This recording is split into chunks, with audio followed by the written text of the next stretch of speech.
Hello everyone, welcome back to the science for defence.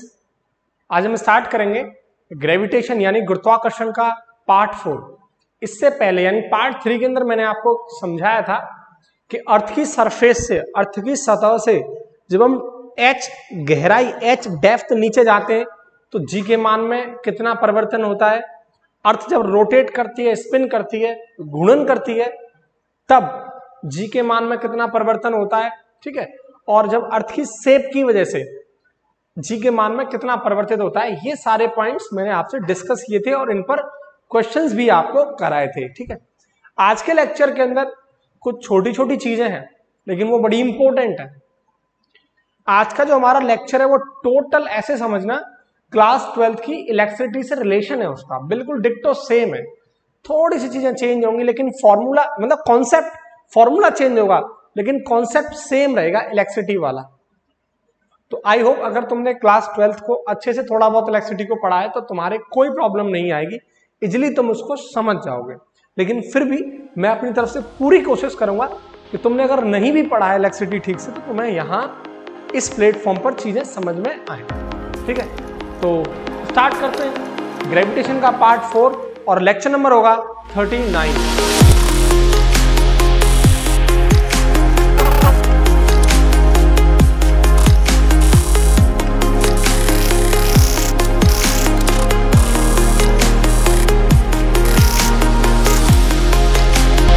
अब देखो start करते हैं अपना आज का टॉपिक, वो है ग्रेविटेशनल पोटेंशियल यानी गुरुत्वीय विभव। ठीक है, तो ग्रेविटेशनल पोटेंशियल,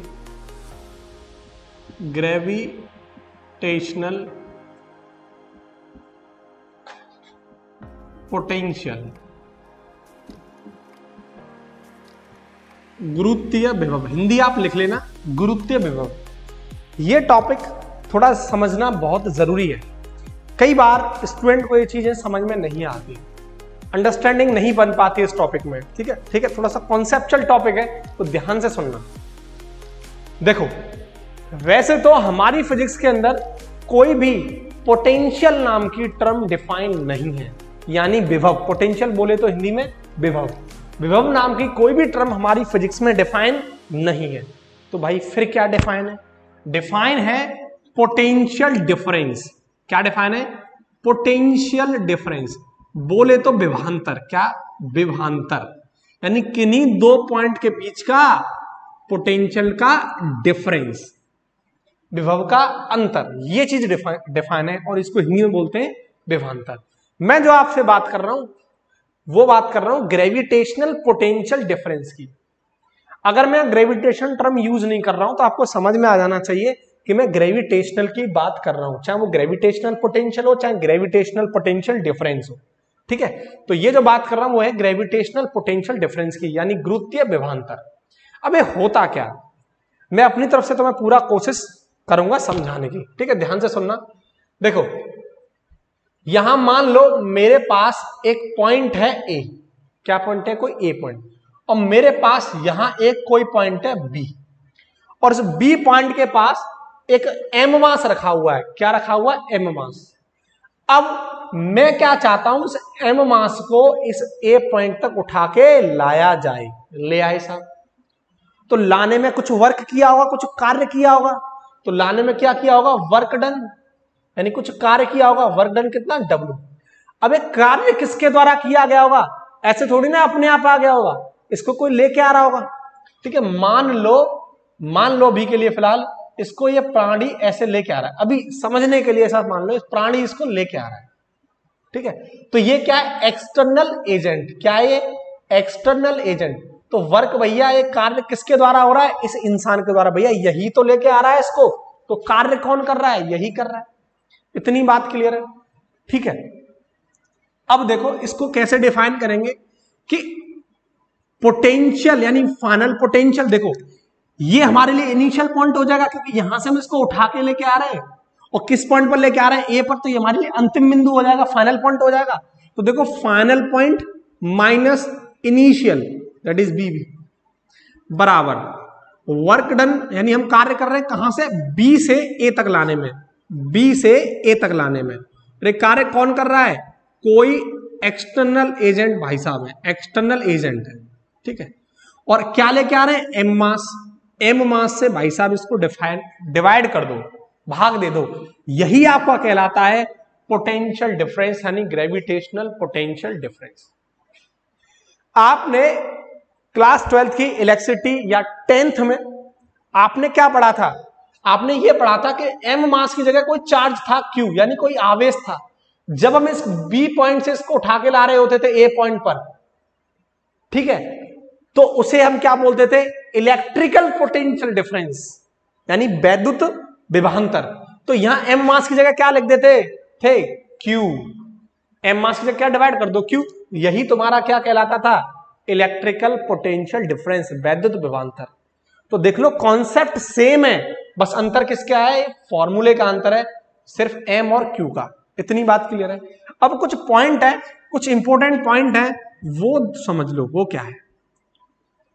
पहली बात, जब एक्सटर्नल भाई साहब, एक्सटर्नल एजेंट भाई साहब इस एम मास को उठा के लेके आ रहे हैं ए पॉइंट पर, तो इनकी स्पीड बहुत स्लो होनी चाहिए। क्या होनी चाहिए, बहुत स्लो, वेरी वेरी स्लोली। यानी मैं ऐसा बोल दूं कि हर पॉइंट पर स्पीड क्या हो, कांस्टेंट। क्या हो, हर पॉइंट पर स्पीड कांस्टेंट। ऐसा मान लो ये इस पी पॉइंट पर है और एक कोई पॉइंट क्यू है, इनके बीच की डिस्टेंस बहुत कम है। मैं आपको समझाने के लिए थोड़ा सा जूम करके बता रहा हूं। तो इस पॉइंट पर जो स्पीड है और इस पॉइंट पर जो स्पीड है, दोनों पर क्या है, सेम और बहुत स्लो है। तो क्या मैं इस बात को ऐसे नहीं बोल सकता कि पी पॉइंट पर जो काइनेटिक एनर्जी होगी वही काइनेटिक एनर्जी क्यू पॉइंट पर होगी, यानी गतिज ऊर्जा। काइनेटिक एनर्जी को हिंदी में क्या बोलते हैं, गतिज ऊर्जा। तो जो पी पॉइंट पर होगी वही क्यू पॉइंट पर होगी। इसका मतलब भाई साहब यहां काइनेटिक एनर्जी में कोई परिवर्तन नहीं होगा, यानी no change in their kinetic energy. बात मेरी समझ में आ रही है? तब ही हम इस ग्रेविटेशनल पोटेंशियल डिफरेंस को डिफाइन करेंगे या इलेक्ट्रिक पोटेंशियल डिफरेंस को डिफाइन करेंगे। तो जो पॉइंट है वो ये है कि स्पीड यानी गति, स्पीड, एक्सटर्नल एजेंट की स्पीड क्या हो जब मास को लेके आ रहा है, speed is very very slowly, बहुत स्लो हो। ऐसा नहीं है खचाक से उठाया और लाके रख दिया, ठीक है, ऐसा नहीं है। तो पहला पॉइंट, या मैं किताबों में आपको यही पॉइंट मिलेगा, किताबों में आपको यही पॉइंट मिलेगा, या फिर मैं यूं बोल दूं कि no change in their kinetic energy, यानी उनकी गतिज ऊर्जा में कोई भी परिवर्तन नहीं आएगा, यानी डेल्टा काइनेटिक एनर्जी बराबर 0। इतनी बात समझ में आती है, इतनी बात समझ में आती है, ठीक है। ये है आपका gravitational potential difference. I hope तुम समझ गए होगे कि अगर हम किसी पॉइंट से, बी पॉइंट से ए पॉइंट तक लाने में एम मास को जो वर्क कर रहे हैं एक्सटर्नल एजेंट द्वारा, ठीक है, उसी को हम बोल रहे हैं पोटेंशियल डिफरेंस, ठीक है। इतनी बात क्लियर है। अब एक टर्म देखो दूसरी, इलेक्ट्रिकल नहीं, पोटेंशियल एट अ पॉइंट, यानी किसी बिंदु पर विभव। लिख लेना, एक बिंदु पर विभव। तो मैं जो पोटेंशियल की बात कर रहा हूं वो क्या है, ग्रेविटेशनल पोटेंशियल है, गुरुत्वीय विभव। तो एक बिंदु पर गुरुत्वीय विभव, इसको कैसे डिफाइन करते हैं, इसको समझो आप। देखो ये मेरे पास, इसको डिफाइन करने के लिए ऐसा समझो, इस टर्म को डिफाइन करने के लिए आपके पास एक रेफरेंस पॉइंट होना चाहिए। क्या, रेफरेंस पॉइंट होना चाहिए। उस गिवन पॉइंट पर ही, उस रेफरेंस पॉइंट पर ही, उस फिक्स पॉइंट पर ही आप इस पोटेंशियल को डिफाइन कर पाओगे। यानी वो पॉइंट क्या होना चाहिए, फिक्स, कि यानी ये पॉइंट जो रेफरेंस पॉइंट है वो कहां है, इनफाइनाइट पर। कहां, इनफाइनाइट पर। कहां है, इनफाइनाइट पर। और भाई साहब इनफाइनाइट पर पोटेंशियल क्या होता है, 0, यानी विभव इनफाइनाइट पर क्या होता है, 0, ऐसा मान लिया, ठीक। इनफाइनाइट बहुत दूर है तो इनफाइनाइट पर पोटेंशियल क्या है, 0। अब देखो, जैसे मेरे पास है एक बी पॉइंट है और एक कहां है, इनफाइनाइट पर, और यहां एक एम मास रखा हुआ है और ये है ए पॉइंट।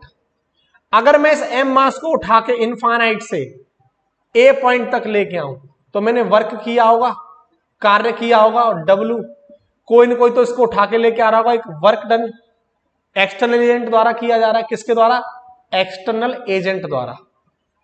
तो अब इसको कैसे लिखेंगे, इसको लिखने का तरीका क्या होगा, फाइनल का पोटेंशियल यानी ये आपके लिए इनिशियल यानी प्रारंभिक बिंदु है, अंतिम बिंदु, तो VA माइनस VB, तो VB कहां है, इनफाइनाइट पर, बराबर वर्क कहां से कहां कर रहे हैं हम, इनफाइनाइट से A पॉइंट तक लाने में M मास को, और ये वर्क किसके द्वारा किया जा रहा है, एक्सटर्नल एजेंट के द्वारा, अपॉन किससे डिवाइड कर दो, उसी मास से डिवाइड कर दो। और इनफाइनाइट पर पोटेंशियल क्या होता है भाई साहब, जीरो, तो लिख दो इसको VA बराबर, ये जीरो हो जाएगा, VA बराबर वर्क इनफाइनाइट से A तक लाने में किसी एक्सटर्नल एजेंट द्वारा, अपॉन उसको उसी मास से डिवाइड कर दो, इसी को बोलते हैं भाई साहब इलेक्ट्रिक पोटेंशियल। अब तुम सोचो कि ये जो इलेक्ट्रिक पोटेंशियल वर्ड आया है, क्या बिना पोटेंशियल डिफरेंस को डिफाइन करके आ गया है क्या?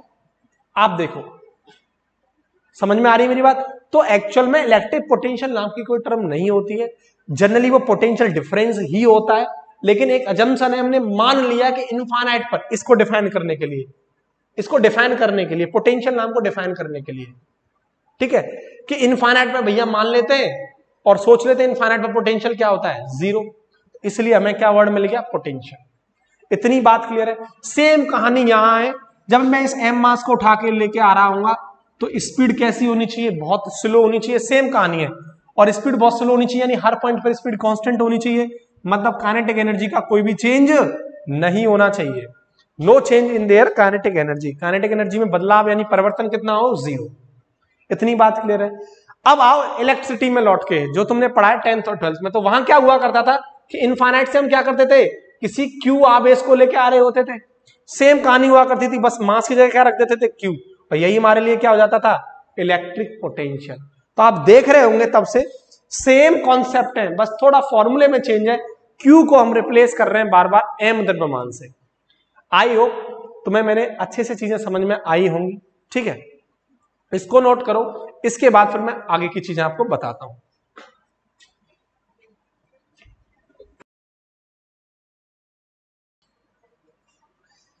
अब देखो, अब चलते हैं आगे, ठीक है, तो आपका टॉपिक है ग्रेविटेशनल पोटेंशियल ड्यू टू अ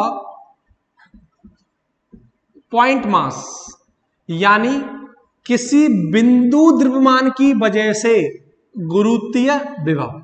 तो किसी बिंदु द्रव्यमान की वजह से, एक बिंदु द्रव्यमान की वजह से गुरुत्वीय विभव आपको बता रहा है। देखो ये जो टर्म है, ये जिसका जो फॉर्मूला बन के आएगा वो आपके लिए मोस्ट इंपोर्टेंट है।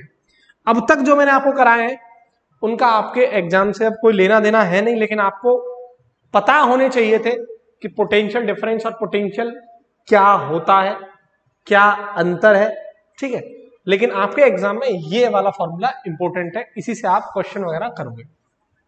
देखो मैंने आपको अभी क्या बताया था कि यहां आपके पास मान के चलो एक पॉइंट है B पॉइंट, क्या पॉइंट है, B पॉइंट, और एक कहां है, इनफाइनाइट पर, कहां है, इनफाइनाइट पर, और यहां रखा है एक M मास, क्या रखा है, M मास, और ये कोई भाई साहब पॉइंट है P पॉइंट, कौन सा पॉइंट, P पॉइंट। तो आप इस M मास को उठा के लेके आओगे इस P पॉइंट पर, तो क्या करोगे, वर्क, और वर्क किसके द्वारा किया जाएगा, एक्सटर्नल एजेंट द्वारा। तो इस P पॉइंट पर आप क्या निकालोगे, पोटेंशियल, क्या निकालोगे, वो निकालोगे आप W, कहां से, इनफाइनाइट से कहां तक, P पॉइंट तक, किसके द्वारा, एक्सटर्नल एजेंट के द्वारा, अपॉन उस मास से इसको डिवाइड कर दो। आप इस तरीके से मुझे पोटेंशियल इस पॉइंट पर निकाल के दे दोगे। इतनी बात क्लियर है। इस केस में मैंने आपको क्या समझाया था कि भाई ये जो M मास है, इसको जो एक्सटर्नल एजेंट खींच के ला रहा है, सॉरी इसको लेके जा रहा है B पॉइंट तक, तो उसकी जो स्पीड है हर पॉइंट पर कांस्टेंट होनी चाहिए, मतलब बहुत स्लो जानी चाहिए, या यू समझ लो उसकी काइनेटिक एनर्जी का जो बदलाव है, चेंज है, परिवर्तन है, वो जीरो होना चाहिए, यानी कोई भी चेंज नहीं होना चाहिए काइनेटिक एनर्जी में। बात क्लियर है। तो लेकिन टॉपिक क्या कह रहा है कि gravitational potential due to a point mass, आपके पास यहां एक मास रखा हुआ है, एक M मास है, और उसकी इस P पॉइंट से दूरी है भाई साहब R। क्या दूरी है? Small r। तो अब आपको इसकी वजह से इस P पॉइंट पर पोटेंशियल बताना है क्या होगा। तो इस P पॉइंट पर जो पोटेंशियल होगा इसकी वजह से, पॉइंट मास की वजह से, वो होगा -G कैपिटल M अपॉन ये डिस्टेंस R, M मास से इस P पॉइंट तक, ये होगा। अब ये क्या है इसको फील करना, इसको मैं आपको समझाता हूं नेगेटिव कैसे है क्या है। मैं चाहता तो डायरेक्ट फॉर्मूला लिख देता, लेकिन आपको समझाने के लिए चीजें मैं बता रहा हूं। देखो ये स्मॉल m मास, ये दूसरा मास, इस यूनिवर्स में, इस ब्रह्मांड में जिस बॉडी का द्रव्यमान है, मास है, वो एक दूसरे को आकर्षित करेगी, ऐसा किसने बताया? न्यूटन के लॉ ने, यानी ग्रेविटेशन लॉ ने, यही तो बताया था। वो लॉ क्या था? यहां वो फोर्स क्या लग जाएगा? G M into capital M, और इनके बीच की सेपरेशन, दूरी। इतनी बात क्लियर है? तो यही क्या था? ग्रेविटेशन का लॉ था। अब देखो, यानी ये इसको अपनी तरफ खींच रहा होगा, स्मॉल m मास को अपनी तरफ खींच रहा होगा, तो इस डायरेक्शन में क्या लग रहा होगा? इस डायरेक्शन में, इधर की तरफ ग्रेविटेशनल फोर्स, गुरुत्वीय बल लग रहा होगा। ठीक है, अगर गुरुत्वीय बल लग रहा होगा तो ये इसको अपनी तरफ बहुत तेजी से खींच रहा होगा, बहुत तेज, नहीं होता, इतना तेज तो खींच ही रहा होगा कि उसकी हर पॉइंट पर काइनेटिक एनर्जी चेंज हो रही होगी, स्पीड उसकी वेरिएशन आ रहा होगा, स्पीड में स्पीड चेंज हो रही होगी। और हमें क्या बताना है कि हर पॉइंट पर स्पीड क्या होनी चाहिए? बहुत स्लो होनी चाहिए, बहुत स्लो। तो उसको में बैलेंस करना है, तो करना क्या होगा? हमें इसके अपोजिट डायरेक्शन में क्या लगाना पड़ेगा? इसकी विपरीत दिशा में क्या लगाने पड़ेगा? एक बाहरी बल लगाना पड़ेगा, एक एक्सटर्नल फोर्स लगाना पड़ेगा, एक बाहरी बल लगाना पड़ेगा। वो फोर्स इस फोर्स से ज्यादा तो नहीं होना चाहिए, ग्रेविटेशन से फोर्स से ज्यादा नहीं होना चाहिए। अगर इससे ज्यादा हो गया तो फिर ये जा ही नहीं पाएगा, P पॉइंट तक पहुंच ही नहीं पाएगा। बात समझ पा रहे? तो ये वाला जो फोर्स है इससे थोड़ा सा कम होना चाहिए, थोड़ा सा कम। ग्रेविटेशन फोर्स से कैसा होना चाहिए? थोड़ा सा कम, इतना कम होना चाहिए कि इसकी स्पीड कैसी जाए? फिर धीरे धीरे धीरे धीरे धीरे धीरे धीरे लेके जा रहा हूं P पॉइंट। बात समझ में आ रही है? बात समझ में आ रही है?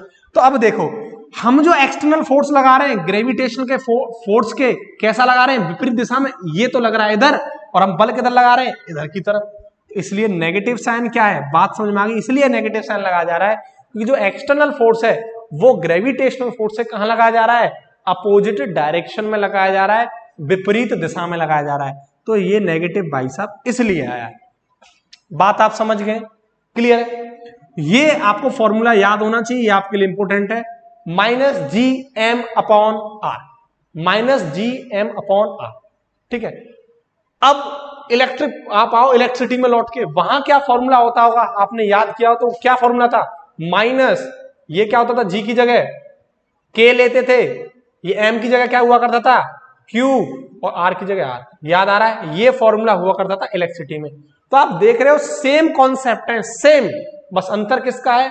वही सेम, कुछ कांस्टेंट का और मास। वहां, यहां मास की बात कर रहे हैं और वहां आवेश की बात करते थे। क्लियर है? तो ये कहानी आपको याद होनी चाहिए, इसको नोट करो। अब मैं आपको इस पर एक क्वेश्चन कराता हूं। देखो क्वेश्चन क्या है, आपके पास एक इक्विलेटरल ट्रायंगल है। क्या है? एक इक्विलेटरल ट्रायंगल है। तो an equilateral triangle, equilateral triangle, ये आपके पास यहां एक इक्विलेटरल ट्रायंगल है साइड ए। कितनी साइड है इसकी? ए। ठीक है, ये साइड, ये भी ए साइड इक्वल होंगी, ये ए। हमें क्या बताना है? ये पॉइंट है कोई, ये पॉइंट P पॉइंट। ठीक है, इस पॉइंट पर हमें पोटेंशियल बताना है जब यहां मास m दे रखा हो, यहां मास m दे रखा हो, और इसके कॉर्नर पर मास ये m दे रखा हो। तो इन सभी मासेस की वजह से मुझे इस पॉइंट पर पोटेंशियल आपको बताना है। एक चीज और सुन लो, मैं बताना भूल गया हूं, जो पोटेंशियल होता है वो एक स्केलर क्वांटिटी है। स्केलर है यानी अदिश राशि है, पता होगा क्या है? स्केलर क्वांटिटी है, अदिश राशि है। क्लियर? तो जोड़ो ना घटाओ, आप कुछ भी करो, कोई प्रॉब्लम नहीं है, क्योंकि यहां डायरेक्शन का कोई मतलब नहीं रहेगा, अदिश राशि है। ठीक है, तो इस P पॉइंट पर आपको पोटेंशियल बताना है। क्लियर? तो ऑप्शन देख लो, इसका एक ऑप्शन दे रखा है minus G M upon root 3a। Option B है minus G M root 3a। Option C है minus G M 3√3 upon A. Option D है minus G M upon 3√3a। ये ऑप्शन आपको गिवन है, ठीक है। तो करते हैं क्वेश्चन। देखो इस पी पॉइंट पर मुझे इस एम मास की वजह से, पॉइंट मास की वजह से क्या बताना है, पोटेंशियल बताना है। तो देखो यहां से जो डिस्टेंस है ये मान लो आर है, स्मॉल आर। हर जगह से डिस्टेंस क्या रहेगी, सेम रहेगी। हर जगह से डिस्टेंस सेम रहेगी। तो मैंने आपको क्या बताया था अभी, किसी एम मास की वजह से, पॉइंट मास की वजह से उस पी पॉइंट पर ये इनके बीच की दूरी आर है, तो क्या बताया था, पोटेंशियल माइनस जी, ये मास एम और इनके बीच की दूरी आर। यही तो आपको बताया था कि नहीं बताया था। और आपको सब पी पॉइंट पर बताना है, तो इस मास की वजह से, इस मास की वजह से और इस मास की वजह से तीनों को जोड़ दो, पी पर निकल के आ जाएगा। और जोड़ने में कोई दिक्कत नहीं है क्योंकि कैसी क्वांटिटी है, स्केलर। तो पी पॉइंट पर जब आप निकालोगे तो इस मास की वजह से, इसकी वजह से, ये मान लो पहला है, ये दूसरा और ये तीसरा, तो पहले की वजह से, दूसरे की वजह से और तीसरे की वजह से। इतनी बात क्लियर है। अब हमें क्या करना है, बस ये आर निकालना है। आर मिल गया तो हमारा आसानी से काम हो जाएगा। क्लियर है। तो अब देख लो, एक काम करते हैं, यहां हम परपेंडिकुलर ड्रॉ कर लें, ये परपेंडिकुलर हो जाएगा, तो ये एंगल 90 का हो गया। और इक्विलेटरल ट्रायंगल है तो ये पूरा 60 का होगा, तो ये वाला एंगल सिर्फ ये वाला कितने का हो जाएगा, 30 डिग्री। कितने का हो जाएगा, 30 का। तो एक काम करो, ये वाली जो साइड है ये परपेंडिकुलर है, तो ये कितनी हो जाएगी, a का आधा, a/2। तो यहां से cos 30 कर दो, आप r निकाल लोगे, तो cos 30 निकालो, क्या हो जाएगा, बेस a/2 अपॉन r। तो a/2r हो गया, और cos 30 की वैल्यू कितनी होती है, √3/2। तो रख दो, √3/2 बराबर a/2r। 2 से 2 गया, r निकाल दो, r बराबर आ जाएगा, नीचे आ जाएगा a/√3। तो r कितना आ गया हमारे पास, a/√3। तो वहां आप देखो क्या निकल के आ गया, gm अपॉन a/√3। √3 कहां पहुंच जाएगा, ऊपर। तो ये किसकी वजह से आ गया, एक मास की वजह से, पी पॉइंट पर एक की वजह से। अब 3 की वजह से निकालना है, तो तीनों को क्या कर देंगे, जोड़ देंगे। हाँ, ये माइनस आ जाएगा आगे, तो लिख दो, मैं डायरेक्ट लिख दूं इस तरीके से। इनको जोड़ दोगे तो क्या हो जाएगा, ये 3 है, तो माइनस का 3, ये √3 gm अपॉन a। आपका ये आंसर आ जाएगा पी पॉइंट पर। समझ रहे हो ना, समझ रहे हो ना। देखो ए पॉइंट पर क्या हो जाएगा, माइनस gm√3 अपॉन a। फिर अगेन इसकी वजह से, सेम इसकी वजह से, क्योंकि देखो सेम कंडीशन है, ये एंगल 30 हो जाएगा, ये आर निकालोगे cos 30 लगाओगे, सेम कंडीशन, ये भी minus gm√3 upon a, same condition minus gm√3 upon a। तो इसको सॉल्व करोगे तो क्या निकल के आएगा, -3√3 gm अपॉन a। यानी आपका ऑप्शन होगा, ऑप्शन सी इज करेक्ट। ठीक है, नोट करो इसको, फिर आगे की तरफ बढ़ते हैं।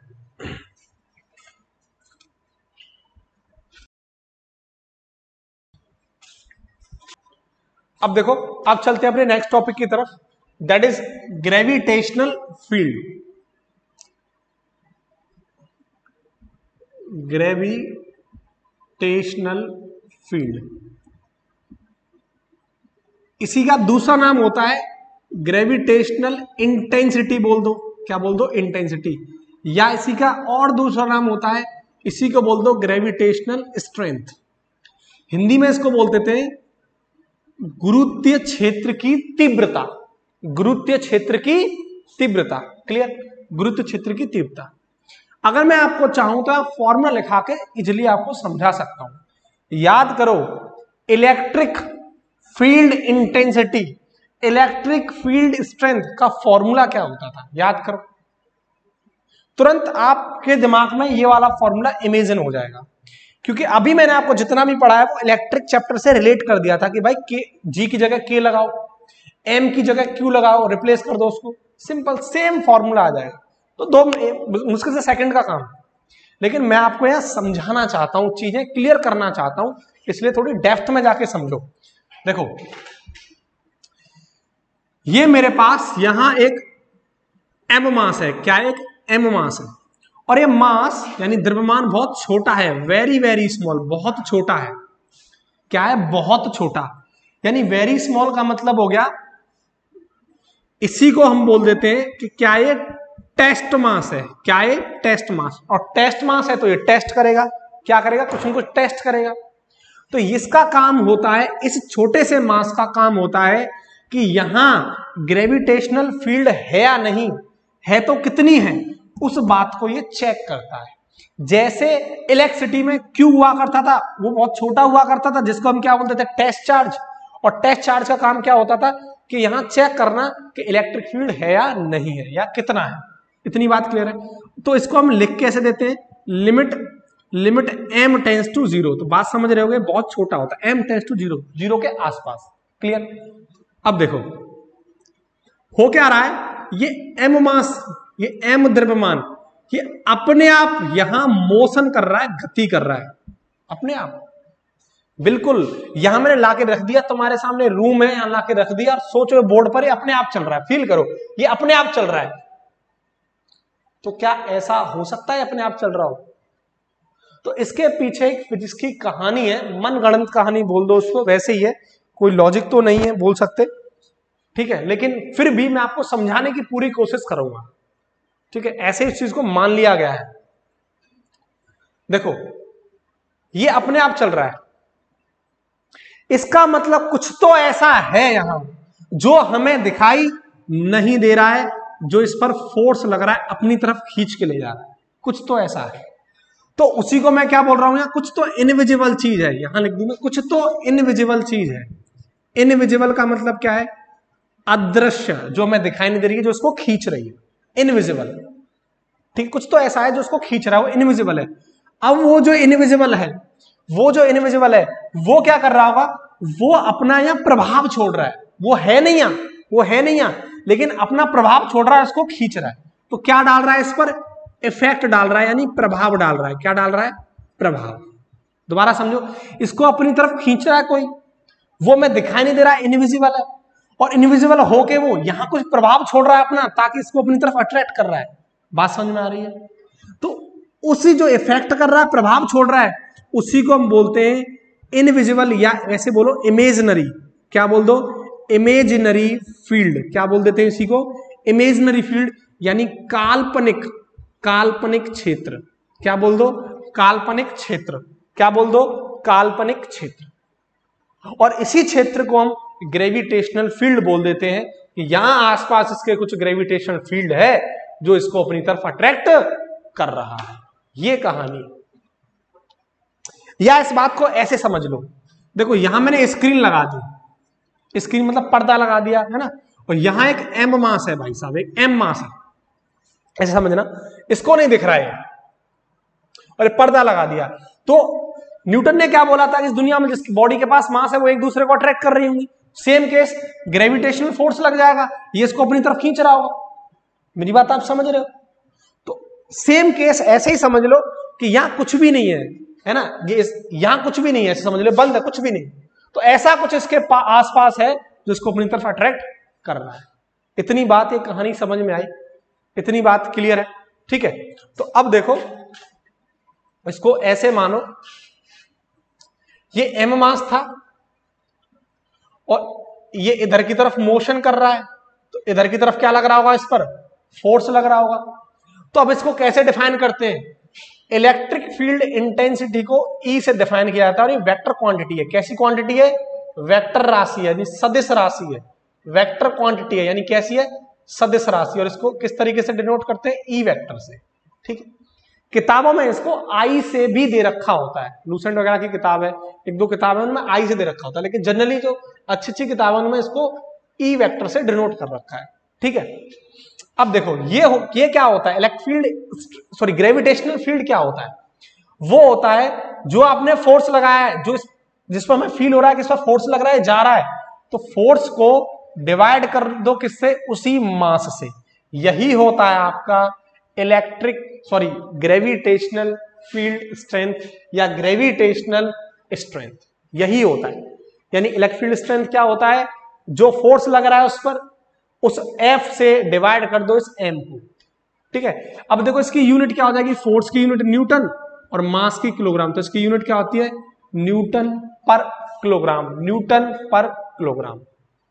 इतनी बात क्लियर है, ठीक है। तो इसको नोट करो। अब एक चीज और देखो यार, अब देखो फील्ड, एक नया फॉर्मूला देखो जो आपके लिए इंपॉर्टेंट है। Field due to a point mass, due to a point mass यानी किसी बिंदु द्रव्यमान की वजह से गुरुत्वीय क्षेत्र। तो आपके पास यहां एक पॉइंट मास है m और ये पॉइंट है p, इस पॉइंट p से इसकी दूरी है r और यहां एक छोटा सा मास वही m रखा हुआ है, ठीक है। तो इलेक्ट्रिक फील्ड कैसे डिफाइन करोगे, आपको बताया था E बराबर F अपॉन m, यानी इस पर फोर्स लग रहा है इधर F, ठीक है। वो फोर्स कौन सा है, ग्रेविटेशनल फोर्स, और इसको m मास से डिवाइड कर दो। तो देखो फोर्स का फॉर्मूला क्या हो जाएगा, ग्रेविटेशनल फोर्स का यहां लगा दो, G small m capital M upon r square into m, और m से m गया छोटा तो बचा के आपके पास फॉर्मूला E वेक्टर बराबर gm अपॉन r स्क्वायर। ध्यान से सुनना, क्या तुमको फॉर्मूले के अंदर वो टेस्ट मास दिख रहा है, वो छोटा वाला मास जो मोशन कर रहा था, नहीं, वो तो कैंसिल हो गया, क्योंकि भाई साहब इमेजिनरी कहानी है, काल्पनिक कहानी है, मनगढ़ंत कहानी है, उसका कोई अब यहां कहानी खत्म हो गई, उसकी होगी कि नहीं होगी, कहानी खत्म है, ठीक है। तो इसका कोई मतलब नहीं था, बस थोड़ा सा ऐसे समझने के लिए मान लो उसको, ठीक है। तो इलेक्ट्रिक फील्ड क्या हो गया, E बराबर gm अपॉन r स्क्वायर। लेकिन ये जो फॉर्मूला होता है इसमें माइनस आता है, क्या आता है इसमें, माइनस, क्या आता है इसमें, माइनस। इसका रीजन क्या है, इसका रीजन क्या है, देखो अगर r को मैं r वेक्टर मान लूं, तो मैं मान लूं इस दिशा में, r वेक्टर किस दिशा में, इस दिशा में, या यूं बोल लो, पॉजिटिव बोल दो या राइट हैंड डायरेक्शन में, ऐसे करके बोल दो। लेकिन अब इधर फोर्स किधर लग रहा है, इस डायरेक्शन में लग रहा है, किस डायरेक्शन में लग रहा है, इस डायरेक्शन में, टुवार्ड्स m मास। तो ये दिशा इधर है, r वेक्टर इधर है, पोजीशन वेक्टर इधर है, ठीक है, और फोर्स किधर लग रहा है, इधर, इसलिए क्या आ जाएगा, माइनस। क्या बता रहा है, माइनस ये बता रहा है कि टुवार्ड्स जो डायरेक्शन किधर है, टुवार्ड्स मास m, इस वजह से नेगेटिव आएगा। अब याद कर लो अपना इलेक्ट्रिसिटी वाला लॉजिक याद करो, वहां हम निकालते थे इलेक्ट्रिक फील्ड इंटेंसिटी, तो क्या हो जाया करता था, E बराबर माइनस, अब G की जगह क्या हो जाएगा, K, M की जगह क्या हो जाएगा, Q और स्क्वायर। याद आ गया होगा। तो बहुत सारे कॉन्सेप्ट तो आपको इसी टॉपिक से फिनिश होते जाएंगे, इलेक्ट्रिसिटी के सेम फॉर्मूले, बस अंतर क्या, कुछ चीजें आपको रिप्लेस करनी है, K, G, K और M और Q, कॉन्सेप्ट सेम है, ठीक है। तो इसको नोट करो। अब इसके बाद आगे की तरफ बढ़ते हैं, ठीक है।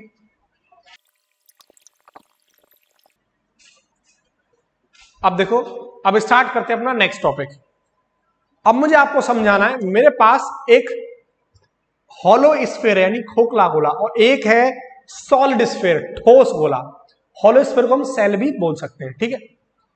अब हॉलो स्फीयर या सॉलिड स्फीयर यानी ठोस गोला के बाहर एक पॉइंट मान लिया, उसकी सतह पर यानी उसकी सरफेस पर और उसके अंदर, इन तीनों पॉइंट्स पर मुझे आपको ग्रेविटेशनल फील्ड स्ट्रेंथ, ठीक है, गुरुत्व क्षेत्र तीव्रता और ग्रेविटेशनल पोटेंशियल यानी गुरुत्वीय विभव, ये आपको मुझे समझाना है कि किस किस पॉइंट पर कितना होगा।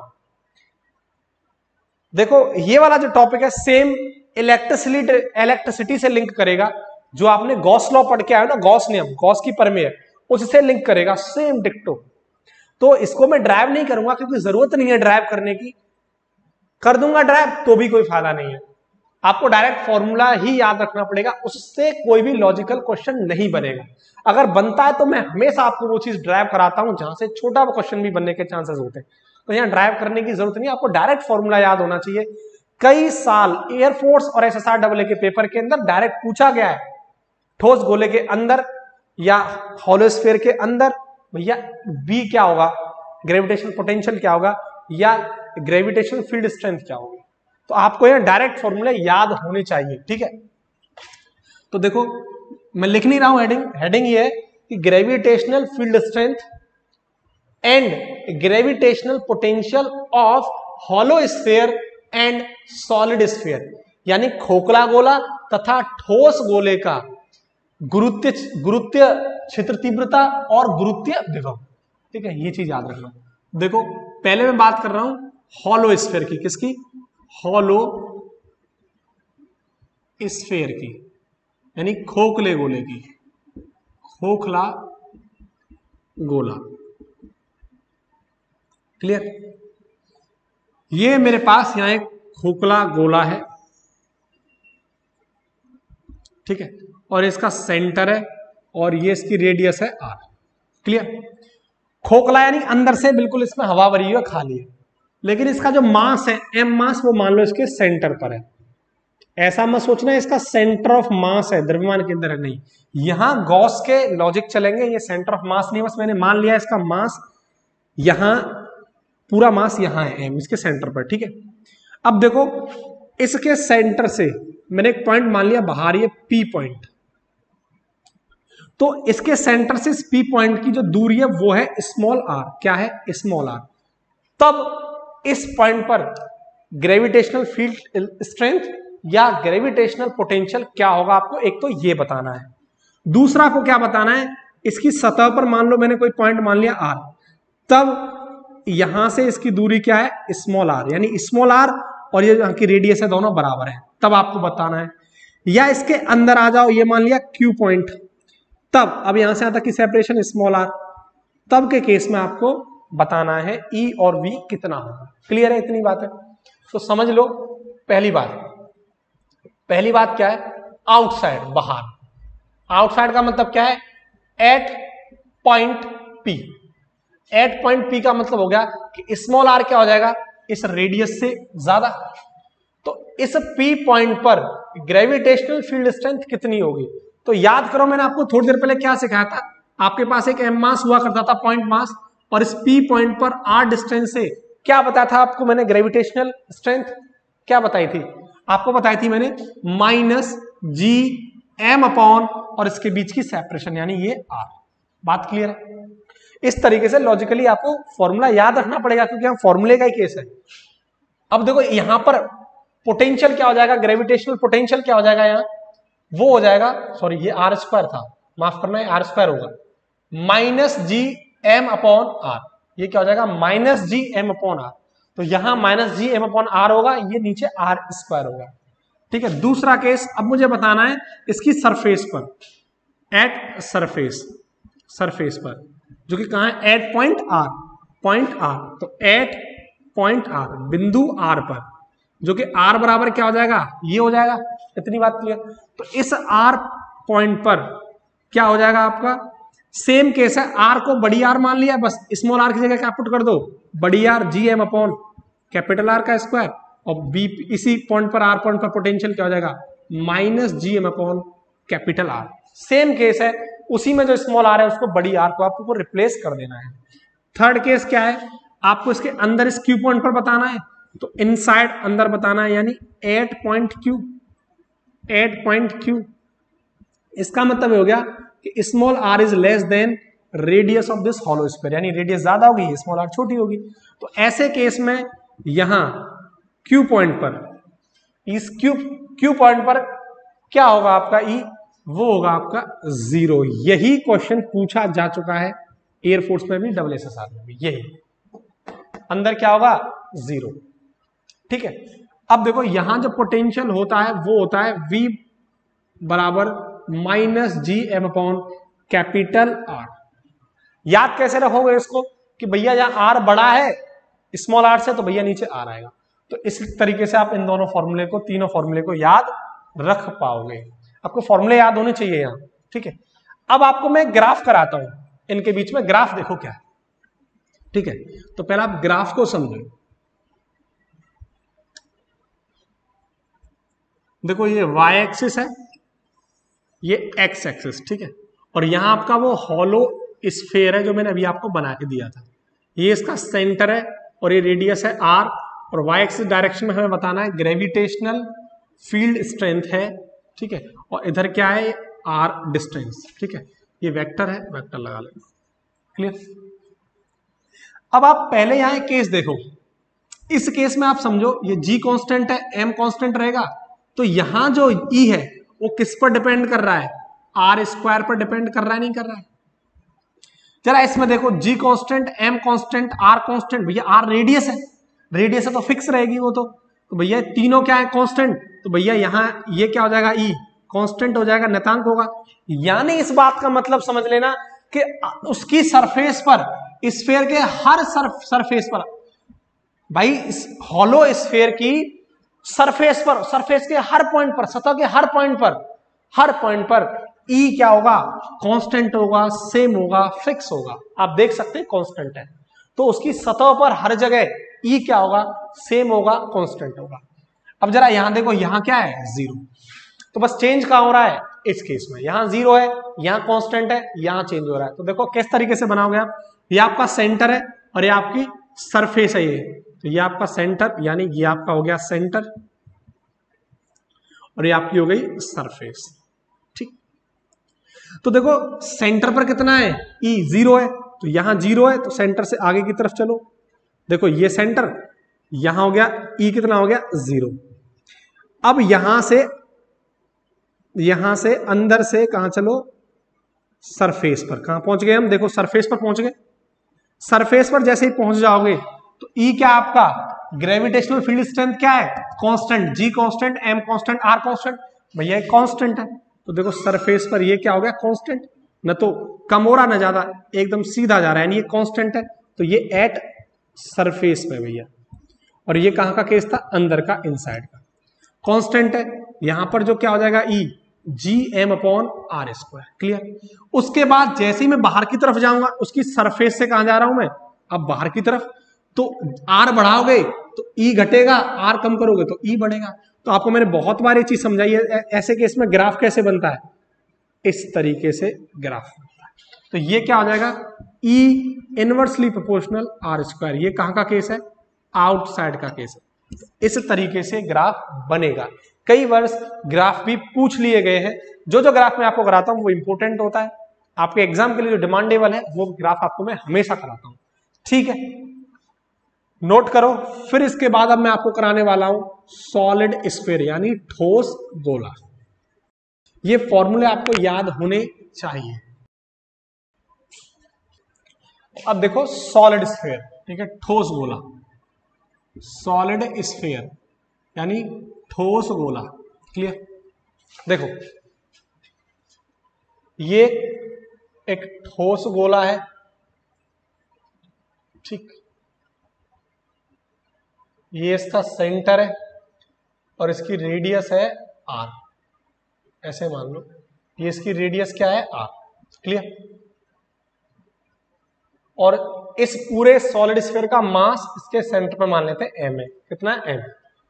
तो यहां कोई पॉइंट माना था मैंने पी, तो इससे दूरी मान लो आर, समझ में आ रहा होगा। यहां मैंने इसकी सतह पर आर पॉइंट माना था और इसके अंदर क्या माना था, क्यू पॉइंट। सबकी सेंटर से दूरी क्या है, स्मॉल आर है। सेम केस आपको आउटसाइड इनसाइड ये सब आपको बताना है। देखो एट पॉइंट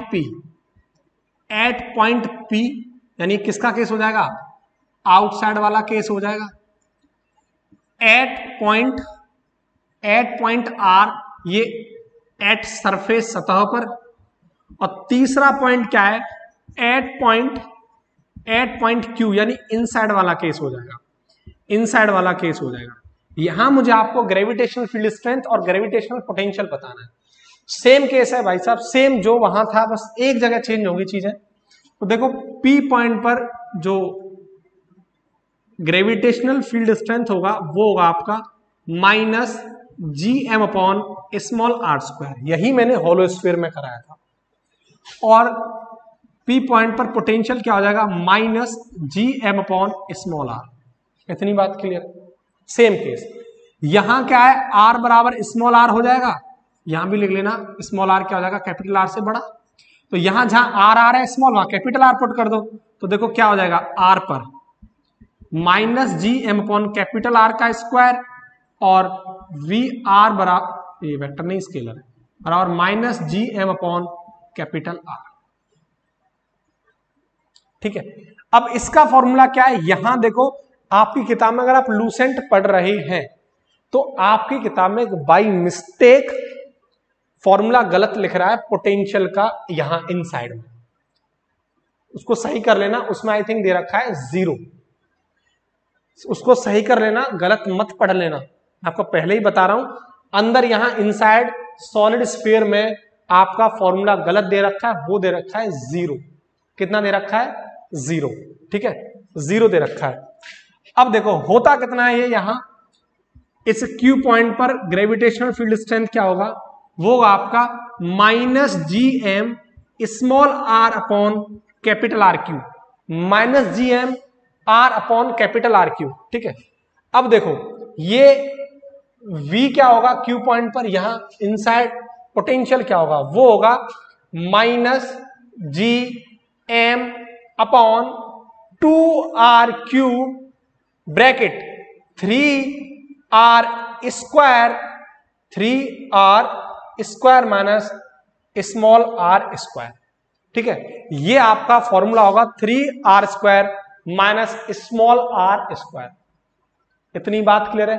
तो इस फॉर्मूले को आप सही कर लेना लूसेंट में, उसमें दे रखा है इनसाइड 0 दे रखा है। ठीक है, तो वो गलत है, बाई मिस्टेक उनसे हो गया। ठीक है, टाइपिंग में हो गया वो। क्लियर? अब इसका आपको मैं ग्राफ समझाता हूं। ठीक है, इसका ग्राफ देखो आप।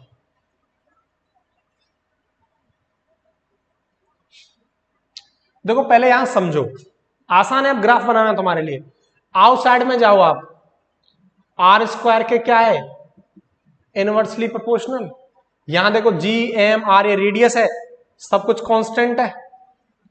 जरा यहां जाओ, आर ये रेडियस है constant, M constant, G constant.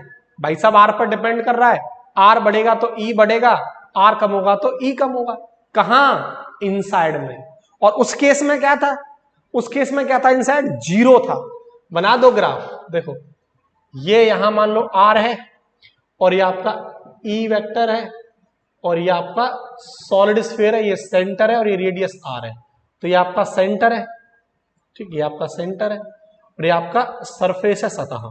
ठीक, तो सेंटर से हम अंदर की तरफ यहां, तो सेंटर पर कितना है? इनसाइड, सॉरी इनसाइड कितना है? अंदर की तरफ यहां, वो है आपका आर के डायरेक्टली प्रोपोर्शनल। तो डायरेक्टली प्रोपोर्शनल में ग्राफ कैसे बन जाएगा? ऐसे, जैसे, यानी ये बढ़ेगा तो ये भी बढ़ेगा, और ये घटेगा तो ये भी बढ़ेगा। इसको थोड़ा बड़ा बना देता हूं मैं, इस तरीके से। क्लियर? तो इनसाइड के केस में क्या आ गया? ये आपका इनसाइड का केस है। अब उसके बाद सतह पर आ जाओ, सरफेस पर, तो ये सब क्या है? कांस्टेंट। तो ग्राफ भैया कांस्टेंट है, सब कुछ है। अब उसके बाद ये आर स्क्वायर के इनवर्सली प्रोपोर्शनल है, तो सेम केस क्या आ जाएगा आउटसाइड में?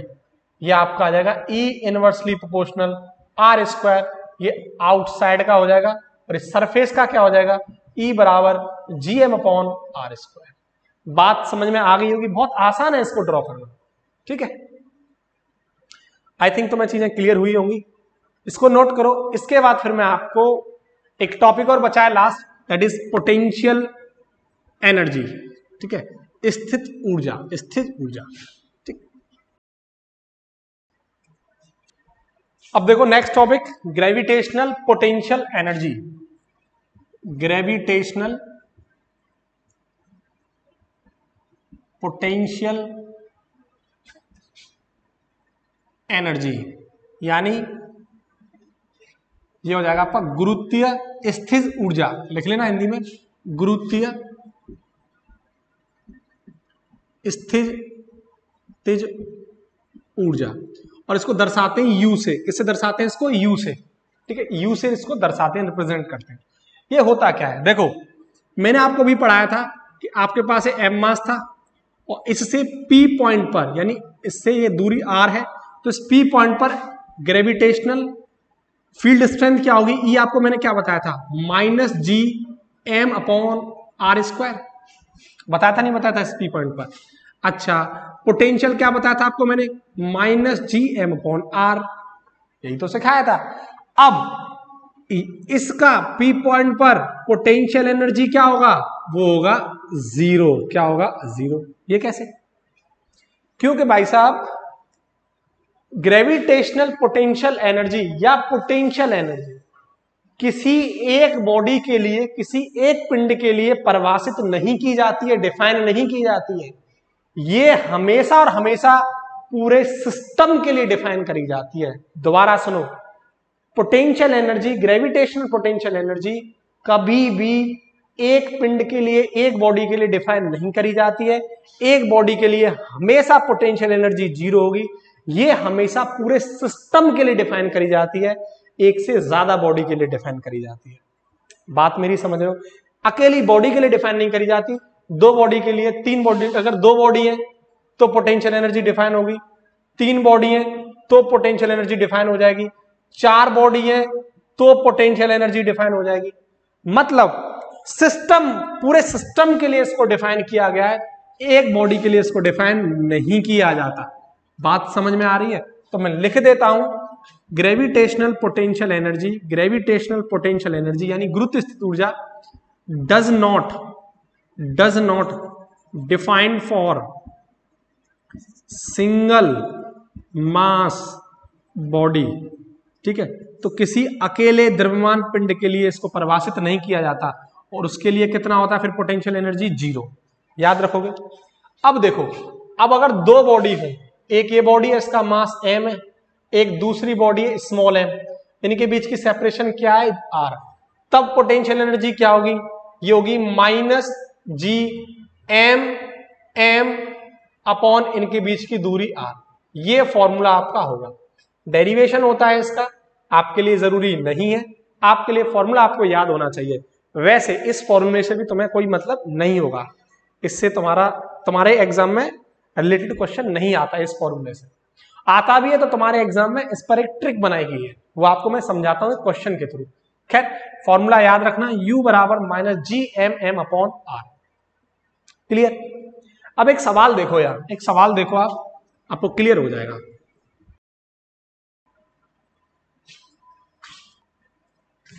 देखो सवाल क्या है,